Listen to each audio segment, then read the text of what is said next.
Nicolas Hulot a admis hier que l'objectif de réduire à 50% en 2025 la part du nucléaire dans la production d'électricité ne serait pas atteint. Les associations s'insurgent. Le gouvernement tiendra-t-il ses objectifs de fermeture de centrales? Quel est le nouvel objectif pour la production d'électricité? Faut-il choisir entre le nucléaire et le réchauffement climatique? On en débat dans Ça fait l'actu.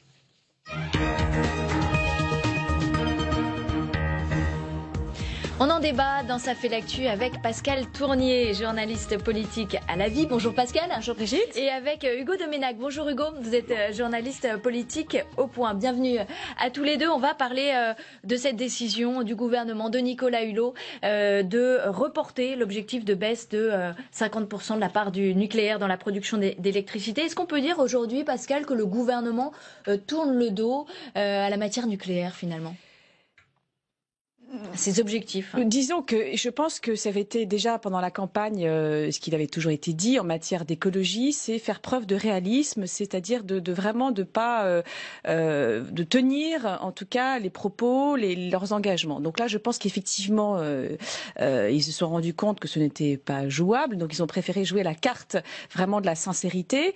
Je pense aussi que il faut pas oublier quand même qu'au sein du monde du nucléaire, de l'électricité, il y a quand même des fortes résistances. C'est quand même c'est un milieu où je me souviens de Delphine Batho parlant de l'emprise des lobbies. C'est une réalité. Le corps des mines est quand même un corps assez puissant. Donc effectivement, changer de modèle, baisser la part du nucléaire dans le mix énergétique, ça se fait pas sans résistance. Donc je pense que c'est un peu ça aussi ce qui est en train de se passer aujourd'hui. Vous pensez que Nicolas Hulot a cédé justement au lobby ? Je ne sais pas s'il a cédé, parce qu'il y a quand même aujourd'hui un principe de réalisme en France. Je veux dire, la part de nucléaire dans l'électricité est tellement importante que les objectifs qui ont été fixés sous Hollande sont clairement inatteignables. Aujourd'hui, il faut aussi se rappeler d'une chose, c'est que Emmanuel Macron, pour lui, l'écologie, c'est quand même pas un principe fondamental.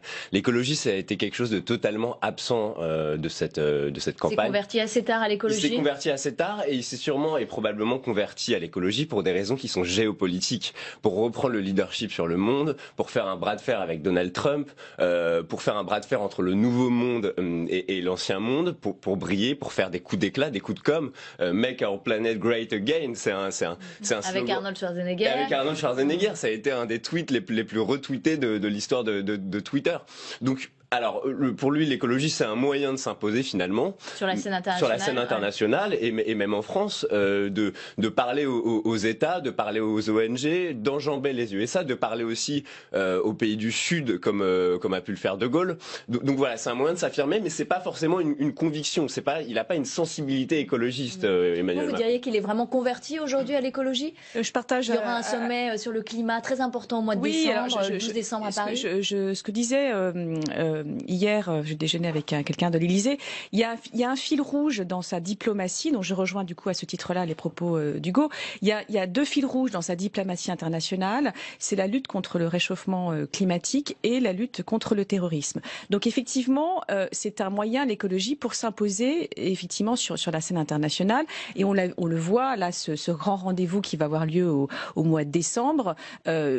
Emmanuel Macron va essayer effectivement de s'imposer, d'en faire un grand événement, même si j'ai l'impression que ça va être plus compliqué que prévu, dans la mesure où déjà on le sait, Donald Trump n'a pas été invité, ne viendra pas. C'est une faute ça de ne pas convier Donald Trump? Je crois que l'objectif, en fait, de cette réunion, ils vont essayer d'être concrets, d'être vraiment de mettre en œuvre, de montrer qu'on va mettre des financements sur la table, donc d'être dans l'action. Je crois que c'est un peu l'objectif de cette grande rencontre, de dépasser. Mais quel intérêt, alors qu'on sait qu'un des plus gros pollueurs de la planète, les États-Unis, ne participent pas à cette réunion? Bien sûr. Alors, je crois qu'ils vont s'appuyer sur notamment ce qu'on appelle le C40. C'est une sorte de structure qui réunit les plus grandes villes du monde. Qui, pour faire bouger finalement le monde à partir du local. Et dans ce C40 figurent notamment des grandes villes américaines. Donc c'est par ce biais-là que Emmanuel Macron essaie de faire bouger les États-Unis. Exactement. Sans Donald Trump. Il y a cette COP23 qui a lieu en ce moment même. On sait que les objectifs de la COP21 ne sont probablement pas atteint, de limiter à 2 degrés le réchauffement climatique. Est-ce que ça tombe vraiment au mauvais moment, finalement, cette annonce en plein COP23? Écoutez, non, je pense que de toute manière, chaque événement dont l'objectif principal est l'écologie et de sensibiliser sur l'écologie ne peut faire qu'avancer la situation. On a aussi une réaffirmation du double leadership entre Merkel et Emmanuel Macron et par-delà ça, on a aussi le fait qu'on a un problème de réchauffement climatique et qu'il faut aussi se sensibiliser sur les îles Fidji, qui sont en danger immédiat de disparition, bien sûr, évidemment. Alors, les objectifs en matière de nucléaire, ils sont quand même assez nombreux. Et il y a notamment cette fermeture de Fessenheim qui va être regardée. 2 réacteurs doivent fermer d'ici la fin du quinquennat. Est-ce qu'on peut être sûr que cette promesse sera tenue? En tout cas, je dirais que c'est un dossier qui dure. En tout cas, on voit bien que c'est compliqué, que les choses ne sont pas si simples, qu'il y a des résistances, que difficile.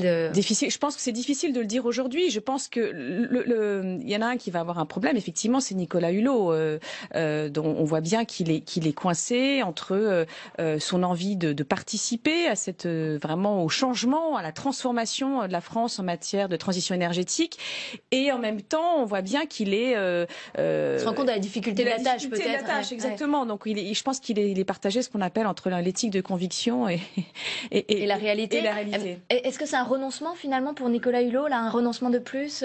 C'est un renoncement. Il y a eu les néonicotinoïdes, il y a eu le glyphosate, c'est compliqué pour lui en ce moment. C'est un renoncement, c'est effectivement une couleuvre, mais il se heurte aussi au principe de réalité. Je veux dire, on ne peut pas fermer des centrales nucléaires en claquant des doigts. Nicolas Hulot, aujourd'hui, c'est une chance au gouvernement. C'est une chance, pourquoi? Parce que c'est une prise de guerre d'Emmanuel Macron. Il l'a dit quand il a réussi à le convaincre de le nommer ministre.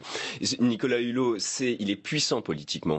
Grâce à ça, il est aussi puissant politiquement parce que c'est la personnalité politique préférée des Français. C'est pas juste le ministre préféré des Français, c'est la personnalité politique préférée. C'est énorme. Donc Emmanuel Macron, il veut pas perdre Nicolas Hulot. Donc Nicolas Hulot, certes, il fait ce renoncement, mais ça veut dire qu'il considère qu'il peut se rendre utile sur d'autres arbitrages. Et je pense que Nicolas Hulot attend que le cas Notre-Dame-des-Landes soit étudié de pied ferme et que ça sera alors déterminant. Ça, c'est à la fin de l'année, voilà. là, donc c'est vraiment très, très rapidement.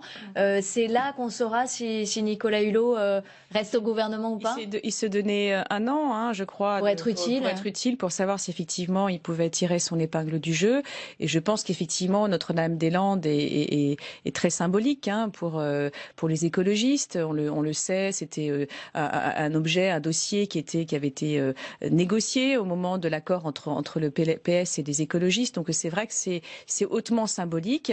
Donc je pense que ça sera déterminant effectivement dans sa prise de décision. Vous le voyez rester 5 ans au gouvernement, Nicolas Hulot?